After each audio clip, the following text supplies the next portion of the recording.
Assalamualaikum warahmatullahi wabarakatuh. Salam sejahtera untuk kita semua. Sebelum mulai belajar pada hari ini, sebaiknya kita berdoa menurut agama dan kepercayaan masing-masing. Berdoa dipersilahkan.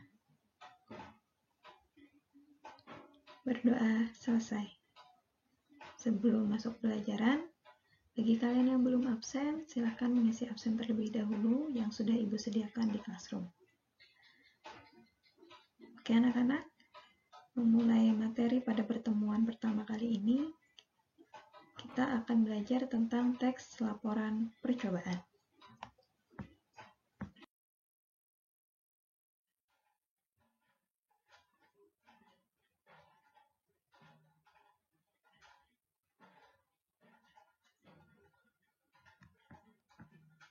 Tujuan pembelajaran yang akan Ibu jelaskan pada materi ini yaitu siswa diharapkan mampu memahami informasi yang disampaikan dalam teks laporan percobaan. Sedangkan KD yang Ibu gunakan yaitu KD 3.1, mengidentifikasi informasi dari laporan percobaan yang dibaca atau didengar. Jadi pada materi kali ini, kalian akan mengenal apa sih teks laporan percobaan itu dan seperti apa bentuknya. Apa itu teks laporan percobaan?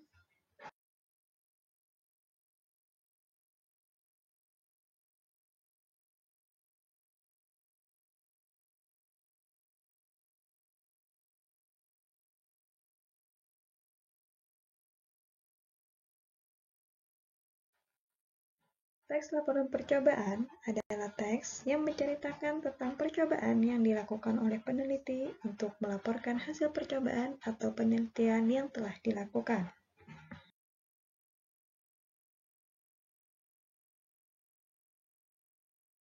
Nah, adapun untuk tujuan dari teks laporan percobaan, yaitu memberikan informasi kepada orang lain mengenai hasil percobaan yang telah dilakukan. Kemudian, menguraikan fakta baru, teori baru, ataupun cara baru terkait hal yang bersifat baru atau berbeda dari sebelumnya yang berdasarkan hasil percobaan yang telah dilakukan. Kemudian, hasil percobaan laporan ini bisa dijadikan sumber informasi yang akurat dan terpercaya dan menjadikan sarana untuk mendokumentasikan hasil kegiatan selama percobaan.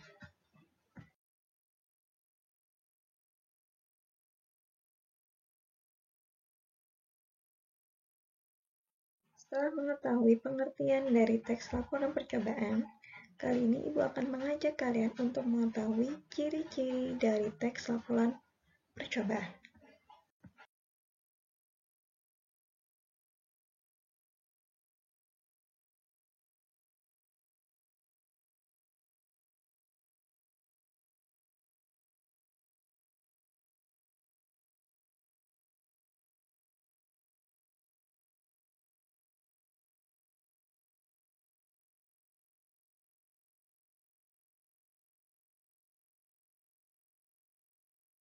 Baiklah, selanjutnya yaitu ciri-ciri teks laporan percobaan. Ciri-ciri pertama yaitu teks laporan percobaan berisi hasil dari percobaan yang telah dilakukan. Karena berisi hasil percobaan yang dilakukan, maka isi dari laporan tersebut merupakan hasil kajian ilmiah yang tentunya berupa fakta dan bersifat objektif. Kenapa objektif? Karena dalam teks laporan percobaan, kita melakukan pengamatan terhadap suatu hal. Jadi, isi dari teks laporan percobaan bukan hasil dari imajinasi atau informasi yang tidak ada dasarnya atau tidak ada faktanya, melainkan harus berdasarkan fakta yang ditemukan selama percobaan tersebut dilakukan. Nah, simpulan yang ada di dalam laporan percobaan juga harus berupa data dari hasil beberapa ciri yang bisa kalian baca satu persatu dan kalian pahami. Ibu menjelaskan secara keseluruhan dari teks laporan hasil percobaan, ciri-cirinya.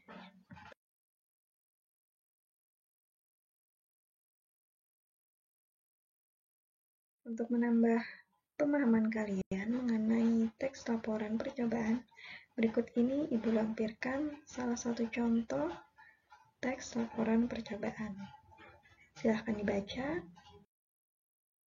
Ini adalah salah satu contoh teks laporan percobaan yang berjudul Membuat Tinta Tidak Terlihat. Nah, pada paragraf pertama terdiri dari definisi umum atau menjelaskan tentang hal yang ingin digunakan dalam percobaan. Kemudian di sini ada menyantumkan alat dan bahan. Kemudian ada langkah-langkah dalam proses percobaan tersebut.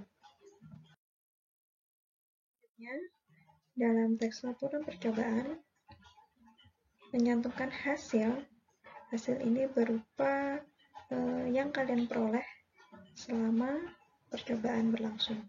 Kemudian setelah melaporkan hasil, kalian membuat kesimpulan dari percobaan yang telah dilakukan tadi.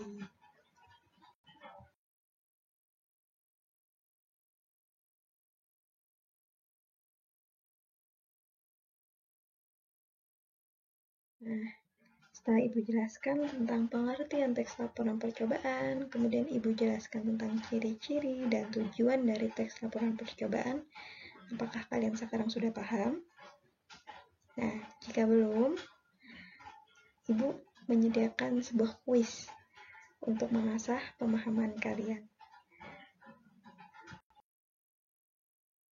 Nah, ini ada sebuah contoh teks laporan percobaan yang berjudul Energi Listrik dari Buah-buahan yang Asam. Silahkan kalian baca dan amati terlebih dahulu teks laporannya. Kemudian untuk instruksi kuis ada di akhir setelah teks laporan percobaan yang ini.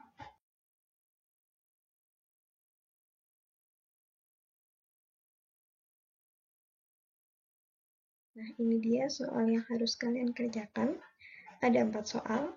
Yang pertama, informasi apa yang kalian dapatkan dari teks laporan percobaan tersebut. Yang kedua, jelaskan secara singkat tentang tahapan yang dilakukan dalam percobaan tersebut. Kemudian yang ketiga, menurut kalian, apakah bermanfaat jika hasil percobaan tersebut diterapkan dalam kehidupan sehari-hari? Jika iya, jelaskan, dan jika tidak, jelaskan. Berikan alasan kalian. Kemudian yang keempat, jika kalian diberi tugas untuk melakukan percobaan apa yang akan kalian lakukan? Nah, misalkan kalian ingin meneliti kebermanfaatan sampah, misalkan kalian ingin mengelola sampah, mendaur ulang sampah menjadi bahan bakar, misalkan. Nah, itu salah satu contoh ya. Kemudian berikan alasannya dan kebermanfaatannya dalam kehidupan sehari-hari. Tentu bisa kan ya? Nah, ini ada catatan. Nanti ketika kalian mengerjakan soal ini, tulis jawaban di kertas tugas, kemudian dikirimkan di classroom yang ada sesuai dengan kelas masing-masing. Oke? Bagaimana? Cukup jelas? Jika ada pertanyaan, bisa ditanyakan di classroom atau di kolom komentar.